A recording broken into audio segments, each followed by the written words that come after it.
देखिए debtor budget में debtor का हिसाब किताब है कि हर महीने के एंड में हमारे पास कितने डेटर बच जाएंगे, हर महीने एंड में कितने डेटर बिजनेस के होंगे।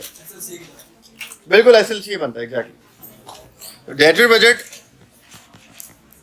एसएलसी है। अगर एसएलसी में क्या होता था, ब्रॉड डाउन साल के शुरू में कितने डेटर थे या महीने के शुरू में कितने डेटर हैं। डेटर को क्या चीज इंक्रीज कर दी है, क्रेडिट सेल्स। सेल रिटर्न से डेटर कम होता है, बैड डेट से डेटर कम होता है, डिस्काउंट अलाउड से डेटर कम होता है, रिसीट्स पैसे मिलने से डेटर कम होता है, इंटरेस्ट चार्ज ऑन डेटर से डेटर बढ़ता है। सेट ऑफ एक वन ऑफ आइटम है। कभी हो गया कि एक कस्टमर आपका ऐसा निकला जिससे आपने सामान भी खरीद लिया, तो सेट ऑफ हर महीने नहीं हो सकता। तो हम ये तो बजटिंग कर रहे हैं ना, हर महीने सेट ऑफ कैसे आएगा। लेकिन चले अगर है भी तो डेटर को कम करता है, सेट ऑफ पता होना चाहिए, माइनस कर देगा, आता नहीं है नॉर्मली। नॉर्मली क्या आता है डेटर के बजट में, क्या क्या चीजें आती है देखें। इसको हमें इस तरह टी अकाउंट में तो नहीं बनाना होता, इसी को इस तरह बनाना होता है। ध्यान में जनवरी, फरवरी और मार्च ओपनिंग डेटर्स, कितने डेटर हैं साल के शुरू में।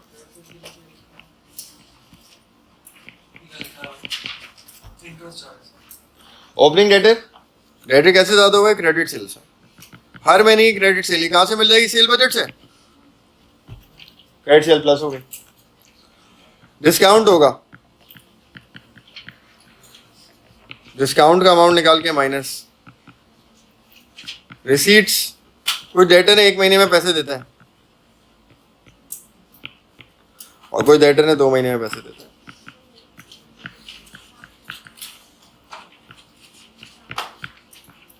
ये आखिर में डेटर बच गया। कैश सेल नहीं आएगी इसके अंदर। कैश सेल का डेटर से क्या ताल्लुक, कैश सेल का डेटर से कोई रेलेवेंस नहीं है ना। कैश सेल कैश सेल का मतलब डेटर बना ही नहीं है, कैश में सामान बेचा है। कैश सेल्स, कैश सेल्स, हाँ डेटर से पैसे मिलने, रिसीट वो ये, कैश मिले चेक मिले, डेटर से पैसे मिलने, रिसीट वो ये।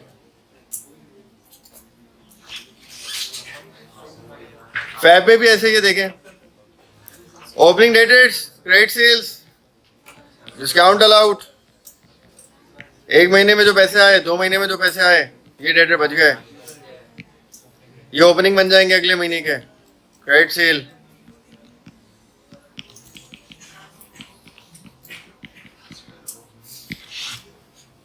ये डेटर बजट है।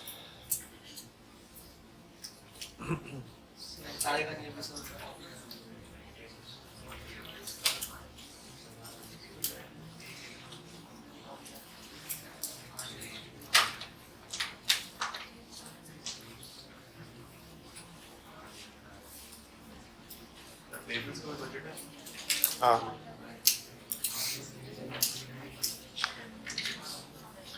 डेटर बजट के बाद फिर क्रेडिटर का बजट बनेगा, पीएलसी होगा। अच्छा मैंने इस बजट के अंदर बैड डेट, सेल रिटर्न ये चीजें नहीं लिखी। अगर बैड डेट और सेल रिटर्न सवाल में होगा तो वो माइनस होगा, अगर होगा नहीं उसको माइनस कर दिखाएंगे। हाँ नहीं कर रहा ना, तभी नहीं आता ना, नॉर्मली नहीं आता भाई। कुछ नहीं पता, एग्जामिनर दे दे कुछ, आप बोले सबने बताया नहीं बता दो। वही ना, सेल रिटर्न और बैड डेट थोड़ी प्लान कर सकते हैं। देखिए प्रोविजन वो प्लान कर सकता है, लेकिन provision for bad debt SLC में नहीं आता। Provision for bad debt debtor budget के अंदर नहीं आएगा। अगर सवाल में देख भी रहा उसको इग्नोर कर दिया, डेटर बजट के अंदर नहीं आएगा।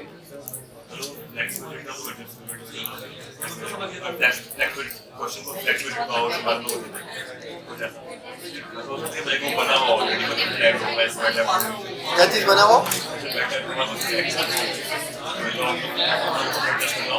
हाँ करना होगा, ठीक है बैड डेट सेल रिटर्न देगा तो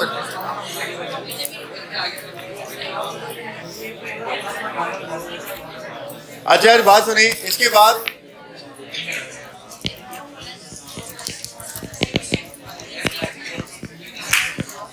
ये क्रेडिटर बजट है।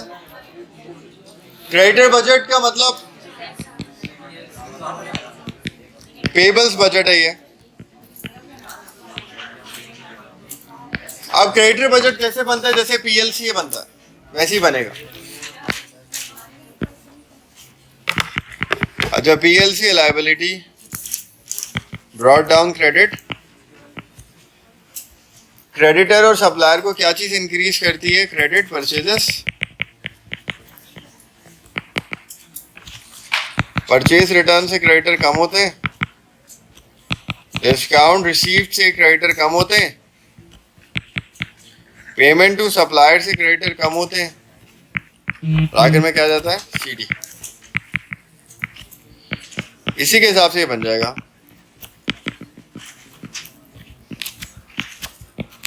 तो क्रेडिटर बजट में सबसे पहले क्या आएगा? ओपनिंग क्रेडिटर्स,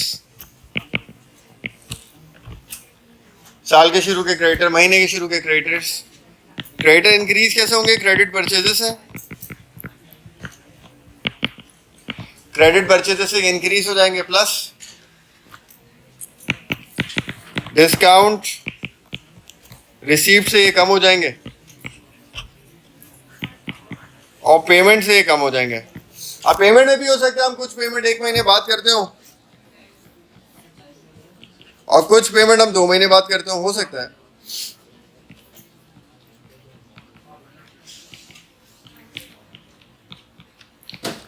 क्लोजिंग क्रेडिटर आ जाएंगे। अभी तक जो क्रेडिटर बजट का सवाल आया उसमें एक ही पेमेंट होती है सारी 1 महीने के बाद, तो सिर्फ एक ही पेमेंट आएगी, फिर 2 नहीं आएगी, एक ही आएगी। यही ओपनिंग बन जाएगा फैब का। फैब की purchases, discount received, payment.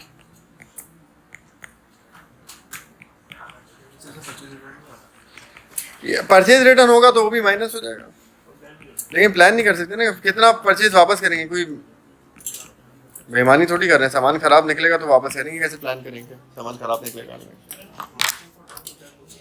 Provision for doubtful debt आता नहीं है एसएलसी के अंदर, तो कैश बजट डेटर बजट में आएगा नहीं। वो दिया हो तब भी नहीं आएगा।